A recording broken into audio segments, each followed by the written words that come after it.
dentro de tantas funciones oculinarias, la prostaglandina. Mire, no va a decir que no es estoy diciendo y repitiendo. Siguiente. ¿Regula la presión arterial? Regula la presión arterial. Ahí entra ya la renina. ¿Y dónde se produce la renina? En el aparato yuxtaglomerular. Ahí está también la mácula densa. ¿Y en qué situaciones descarga la renina? Ahí vamos a ver después. Y una vez que descarga la renina está buscando la angiotensinosa. Va a convertirse en angiotensina 1. Ahora se lleva al pulmón, ahí está una enzima que se llama la enzima convertidora de la angiotensina para convertirse en angiotensina 2. Y ahora, ¿qué función va a hacer? Vasoconstricción y te llevo para que actúes a nivel de la glándula suprarrenal, la aldosterona.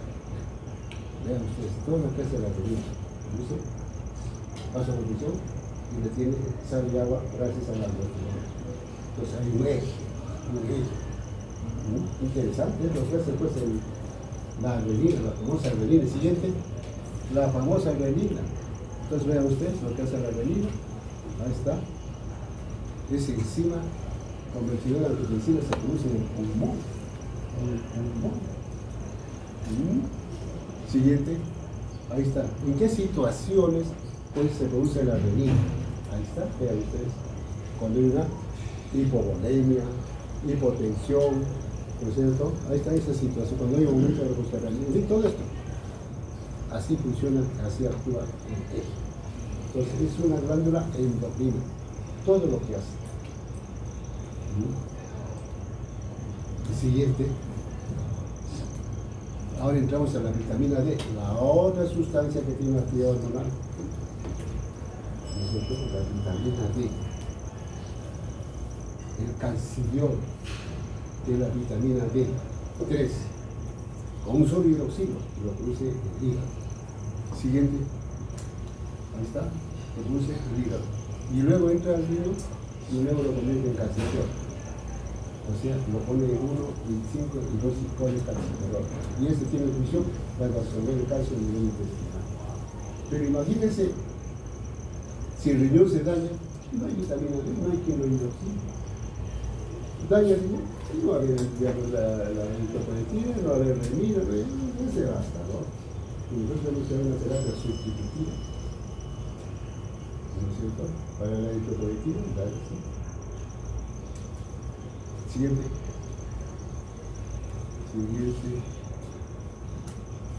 Entonces, sobre el intestino favorece la reabsorción del calcio. Y activando la paratormona hace una resorción de calcio y fósforo. Siguiente. Entonces ahora también he puesto el tema de la epidemiología. Usted sobre la epidemiología. Y hemos terminado ya la glándula endocrina. Ahora vamos a hablar de la epidemiología. ¿Y con eso terminamos? Epidemiología de las enfermedades renales en Perú. ¿Qué te va a pegar? Es un país donde no se hacen registros. ¿Qué va a hacer yo? ¿Qué va a pegar ahí? Qué mal. Todavía me lo dan así. Se lo hace con mala intención. No va a sacar registros. Haré algunas cosas. Vamos a hablar del AQI. Ya, vamos a hablar sobre IRC. Lógicamente, ya. No sé si mundiales, trasplantes, bueno. Vamos a hablar del AQI. El AQI van a tener una clase especial.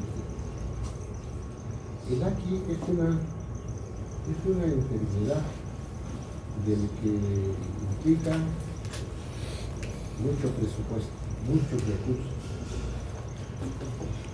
Y es dado por un sinfín de causas. Sinfín de causas. Pueden ser oligúricas o pueden ser no oligúricas. Así es el famoso AQI, ¿no es cierto? O sea, las causas son diversas. Y los AQI también son tributarios a la hemodiálisis. No todos, algunos. Los graves, ustedes van al centro de hemodiálisis ahí están los crónicos y algunos aún que están realizando temporalmente. Mientras se recupera de su necrosis tubular aguda. Entonces yo le preguntaba a uno de sus compañeros, ¿qué es lo que se daña en la insuficiencia renal aguda? Creo que me dijo, no sé quién, me dijo, bromelo. Si no es el bromelo, entonces es vaso. Si no es vaso, entonces es intersticio. ¿Y tú? La respuesta correcta. Claro, si no es A, pues ¿qué te pasa? No se lo digo quién fue. Pero lo cierto es que el tubuli se daña y se recupera. Que es bueno, se recupera. Necrosis tubular. Pero si se da una necrosis del bromelo, naranja, no se recupera. Eso se llama necrosis cortical. Pronóstico pésimo, terminó y queda en diálisis. Que quede clarito es necrosis cortical. Se tiró todo el bromelo. Pero el necrosis tubular, eso sí, se recupera. ¿No? Vamos a ver. A ver, ahí está. Les voy a hablar del cólera. Del cólera. Donde tuvimos casos de aquí. El cólera, ustedes creo que ni habían nacido. ¿Cuántos nacieron? ¿En qué año? ¿En qué año has nacido? No se acuerdas, no te acuerdas. 2003, ya ves. Yo estoy hablando del año 91. No habían nacido. ¿Ya? No habían nacido. Y sus papás estaban estudiando. ¿Cómo fue lo del cólera? Fue en el año 91, en Chancay, ¿no? Donde han hecho el megapuerto. Ahí apareció el primer caso de cólera. Se difundió en el RPP. ¿Cómo es eso? Diarrea acuosa. Oye, en 3 meses ya creo que ya se difundió por todo el país. Diarreas. Y yo veía eso, pues que los pacientes deshidratados, secos. Y es que era por la contaminación del agua. Ahí está el bilio cólera, que es una bacteria grave negativa. Yo incluso recuerdo que cuando me bañaba, el olor del agua a heces. Alguna vez pude tomar ahí una sopita así, sabor a heces. O sea que los residuos en el agua contaminada, todo lima. Y regaban con esa agua a las hortalizas y llevaban a los mercados contaminados. Y las comidas en la calle, ¿saben ustedes cómo es? Contaminado. Porque por todos lados donde hacían estudios, contaminado. Venían las cisternas a repartir el agua, contaminado. El estudio al pescado, contaminado. Hacían sus letrinas cerca de los ríos. ¿Cuántos pacientes iban a Caetano al día? 200 pacientes. 200 pacientes al día. Y el hospital La Caleta de Chimbote, 800 pacientes en un día con la diarrea. Y el rebayar, en el primer piso, con cartones, pacientes, y su vida era el sueño salido de hidratación. Primer piso. El segundo piso, el tercer piso, todos los pisos estaban llenos de pacientes con cólera. Los colegios, ahí estaban hospitalizados. Las iglesias, era devastador. Entonces ahí aparecieron viéndose los años. A ver, vamos a ver. Vean ustedes, miren, ¿a quiénes preferidos? ¿En quiénes encontramos 150 de esa pequeña población de aquí? 50. ¿Quiénes son los que preferentemente en quienes hacemos el referéndum aquí? Los pacientes de edad, los hipertensos, los diabéticos, los factores desencadenantes, por ejemplo, el hipovolemia. Hicimos estudios de la función renal, ahí está, la creatinina. Algunos. Y había unos que tenían 10.5. Ese va a mejorar a ese. Sin duda, es una necrosis tubular aguda de ese paciente diálisis. Entonces estaban realizando hasta que se recupere. Ya no estuvieron mira, pero sí tenían que cargarle sus alivios, les cuento. Al igual que en el COVID, se agotaron sus alivios. En el COVID se agotó el oxígeno y en el COVID se agotó la solución. Catastrófico. ¿Cuántos murieron en esa epidemia social? Porque preferentemente caían en el cólera la gente de extrema pobreza. Esos son los que caían. Más o menos son como 23.000 compatriotas de esa época que fallecieron por el cólera. Una epidemia brutal. Ya muchos siglos atrás dicen, creo que en el siglo XVI, que nosotros hicimos otra epidemia, no del cólera, sino de la viruela. Ustedes tienen que tener cultura. Aparte de que estén estudiando su creatividad, tienen que tener cultura médica de lo que ha pasado en su país. Tienen que aprender muchas cosas. No todo es medicina. Aprender de música, de pintura, de otras cosas. Si ahí pasa el siguiente. Entonces, analizamos el gasto urinario de los pacientes, los tipos de ira prerrenal y renal establecido. 23% era un alqui establecido, o sea, en el hospital de la vida. Hicimos a 4 de ellos biopsia, por si a ver si encontramos algo y nos hacemos famosos. ¿Qué vamos a encontrar? Solamente en el decreto de la duda. Tratamiento, el 90% manejo médico y el 10% hemodiálisis. Temporal, por supuesto, mientras se recupera de la necrosis pulmonar. Fallecieron, en esa casuística, fallecieron el 2%. ¿Cierto? Entonces, es el cólera que pasó en el Rebañac. En el Rebañac. Siguiente. Rebañac. El cólera en Cayetano. Cayetano también tuvo su usar. 100 casos tuvieron. Ellos también. Todos los hospitales tenían su usar. ¿Cuántos atendieron ellos? Cayetano. 8.000, casi 9.000 pacientes con cólera. Siguiente. Ahora hablemos otro aquí, en lo que van a ver también, en UCI, aquí en UCI. Yo siempre tenía interés en ver qué pasaba ahí en el UCI. Fíjense que los pacientes de UCI van a los pacientes que tienen insuficiencia respiratoria aguda, que no hemos podido resolver con cánula, con Venturi, con bolsa de cerebral, ventilación mecánica. Pero también van a ir los pacientes con inestabilidad hemodinámica. Esos son los pacientes que ustedes tienen que transferir a UCI. Tienen que tener criterios para llamar al intensivista. Mira, este necesita esto, 2, por decir. No van a mandar a cualquiera, pues, no hacen venir por gusto. Más los van a maltratar el intensivista, que no sabe qué pacientes deben ser motivo de consulta para nosotros. Entonces, con la insuficiencia respiratoria aguda, refractaria, todo lo que hemos dado, no podemos más. Y inestabilidad hemodinámica, le hemos dado dopamina, dobutamina, adrenalina, todo eso, no podemos. En ese interín comprenderán que ahí llegan pacientes con enfermedades críticas. Entonces, nuestro interés era saber si en esos pacientes críticos, ¿cuál es el impacto de aquí? En el pronóstico veíamos que se iba ensombreciéndose cuando hay aquí en pacientes críticos.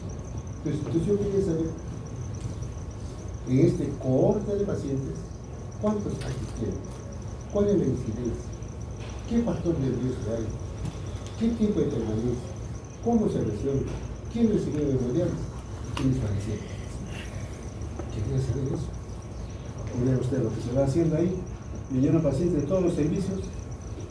Y por supuesto, la madre de todo esto, la sepsis.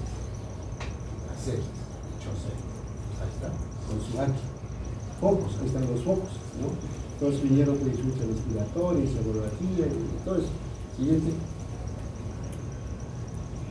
Entonces, vean ustedes, causas renales, ahí estaba la nefrotoxicidad, la ictericia, los AINES, en fin, todos los factores favorecedores para poder acelerar el acto. Tratamiento. Hemodiálisis. 21 de los 36 hemodiálisis. 12 hemodiálisis, no abajo. Como está el ventilador mecánico en el piso, tenemos que subir sobre esta maquinita para hacer la hemodiálisis. Ahí. ¿Cuántos fallecieron? Vean ustedes. El 66%. Vean ustedes la mortalidad tan alta en UCI versus el cólera que tuvimos, que era 2%. O sea, es cosas que tienen que saber, el pronóstico del paciente. 66%. Paciente crítico. A pesar que se tiene todo el equipaje, todo el COVID, el problema siempre fue siempre. Yo también he tenido familiares que han fallecido. ¿Y quién no habrá tenido familiares o vecinos que han fallecido? Vean ustedes el colegio médico. Médicos ahí. O sea que no fue una epidemia social, no es para gente pobre. Agarró a todo el mundo.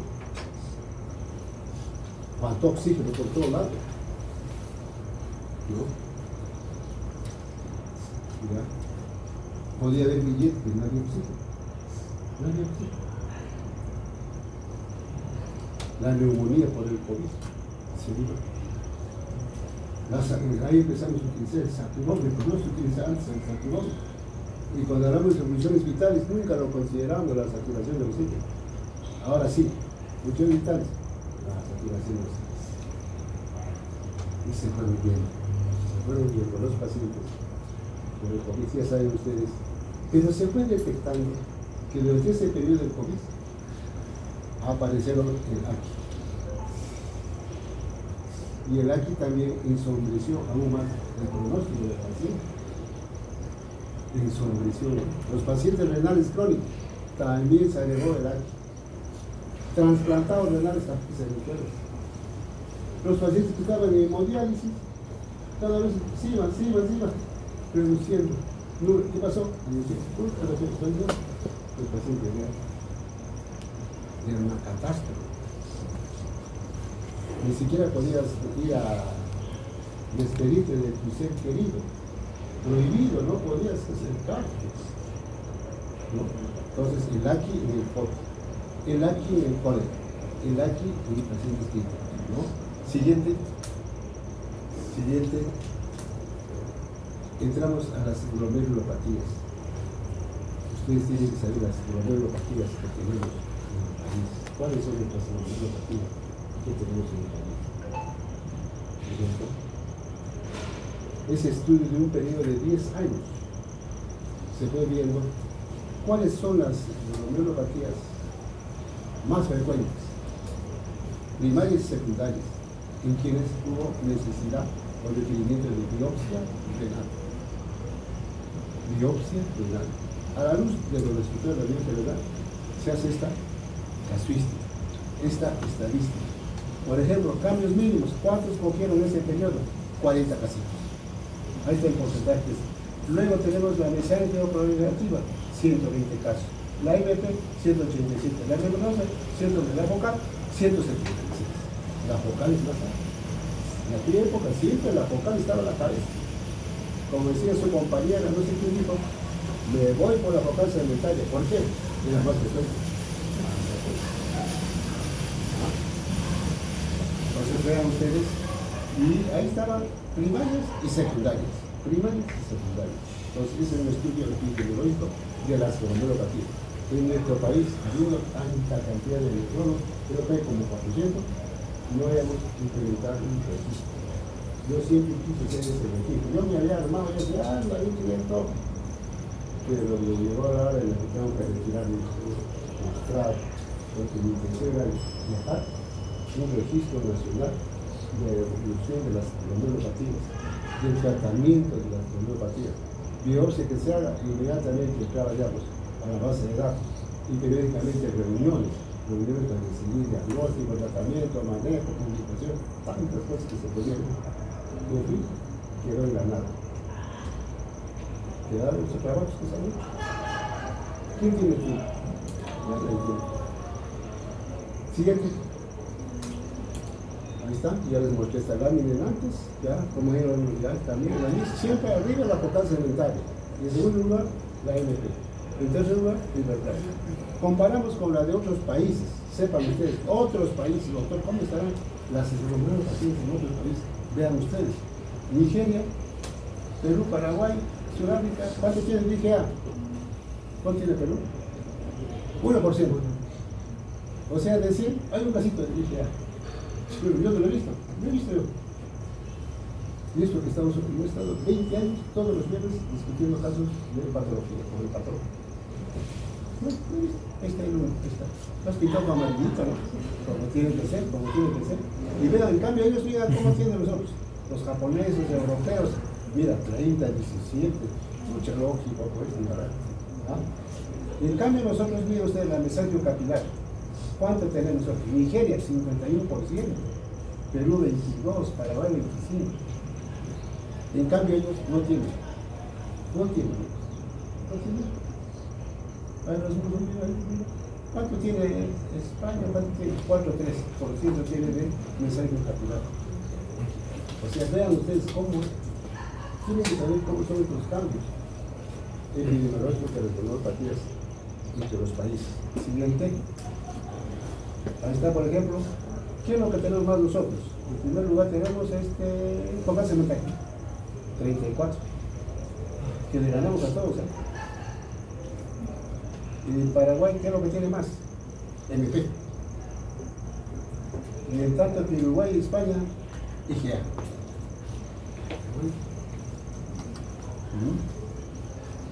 ¿No es cierto? Pásalo allá. Ellos han tenido también sus evoluciones de su neuropatía, los evacuarios asiáticos. Miren, es lo que está en el recuadro en rojito, la focal alimentaria, ¿cómo se les ha caído? ¿Sí? Ya no tiene, casi no tiene. En cambio, ¿qué es lo que ha subido en ellos? El IgA. El IgA. Eso es lo que tiene. El IgA. El IgA, que sabe muy bien. Yo, en cambio, el IgA, estoy tela porque no tengo experiencia. Tengo que sujetarme nomás a la lectura, interrogar nuestros conocimientos a ustedes. Siguiente. Estos son algunos de los trabajos que he hecho sobre las glomerulopatías. Uso de la ciclosporina en el manejo del síndrome nefrótico. Ya que están hablando de tratamiento allá, ahí está. ¿Y por qué no has considerado ¿cómo se llama? Toledo. Solo ahorita se agarró de cortisol y mira, todo yo me mandé con síndrome nefrótico. Síndrome del uso de la ciclosporina y síndrome nefrótico de las glomerulopatías primarias. Y ustedes no se ven con corticoides, no has querido decir las cosas. Debe haber hecho síndrome de glomerulopatía, anatomía patológica, en la MP, historia natural, tratamiento. Los he presentado a los congresos. Siguiente. La focal alimentaria también tienen ahí. El Alpor, tienen el Alpor, también Alpor, hablaste del Alpor, mira, también te he hecho tu Alpor, ahí están, de 2 casitos. La biopsia renal, ciclosporina, yo recuerdo la biopsia. Vine embarazada, estaba con domingo 8. Pero es una proteína pues brutal. El edema ya no era tanto por la presión, sino por la presión hepática se le había ido y el hígado colapsó. Había una discusión. ¿Esperamos que madure bien y recién hacemos la biopsia o la hacemos ya? Pero para hacer la biopsia hay que hacer un cúbito de trato. ¿Cómo le vamos a hacer el cúbito? ¿Cómo vas a poner a la señora? No se puede. Lo necesitamos, porque tenemos que dar el tratamiento. Mira, esta riñón, si no le damos a tiempo, va a perder los riñones. Porque bota tanta proteína que en la sangre ya no hay albúmina. Ya no había tampoco la proteína de 3 gramos. Un gramo no va a botar, pero ya, eso es un gramo. Si no hay proteína, la sangre se va a botar. Entonces dijimos, vamos a hacer la biopsia renal. Por supuesto que esto no se ha generalizado ni tampoco tiene que decir el rebayate ese. Si yo le estoy contando anécdotas. Entonces hice la biopsia renal Adivina cómo. ¿Ah? ¿Ah?